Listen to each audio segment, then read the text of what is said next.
So a lot of people think the flesh is just desire, but scripture shows us something much deeper. Like the flesh is not just a part of you that wants comfort. The flesh is a part of the fallen nature that does not want God ruling over it. Romans says the carnal mind is enmity against God, not just distant from God and not even confused about God. Enmity. That means hostility, resistance, opposition. The flesh doesn't want to be corrected. It doesn't want to be submitted. The flesh does not want truth if truth gets in the way of what it wants.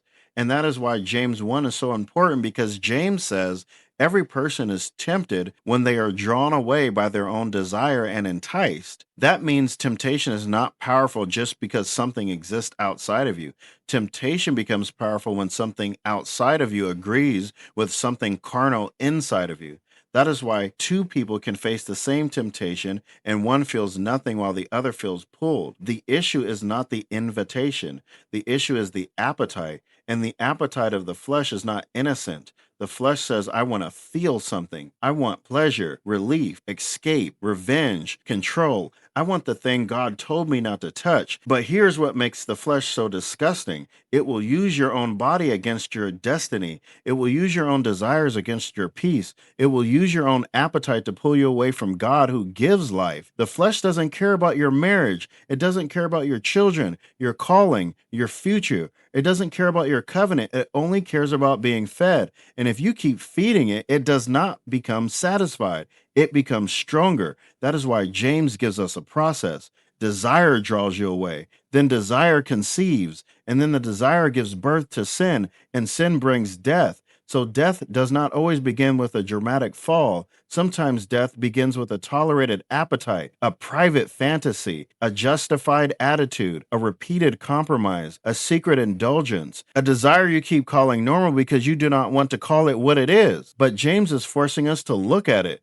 because the flesh is not your friend. The flesh is not your identity. It is not your truth. The flesh is a carnal operating system that wants to run your life without God. And if you let it, it will always call bondage freedom. It will say, you deserve this. It'll say, this is just who you are. It will say, God understands. It will say, one time won't hurt. But the flesh never shows you the death attached to the desire. It shows you the bait. It hides the hook. That is why you cannot negotiate with the flesh. You cannot disciple the flesh into holiness. You cannot make the flesh more spiritual. The flesh has to be crucified. That is why Paul says those who belong to Christ have crucified the flesh with its passions and desires, not entertained it, not managed it, not renamed it, crucified it. Because whatever you refuse to crucify, you will eventually justify. And whatever you justify, you will give permission to grow. So the question is not just what tempted me.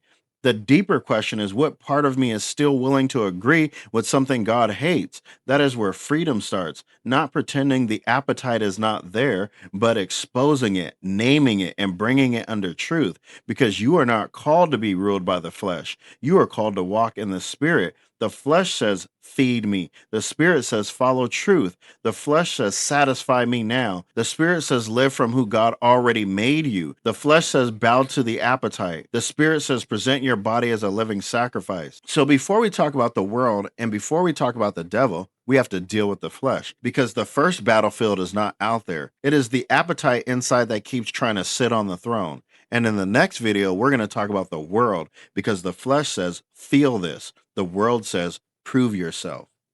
Titans aren't born, they're forged.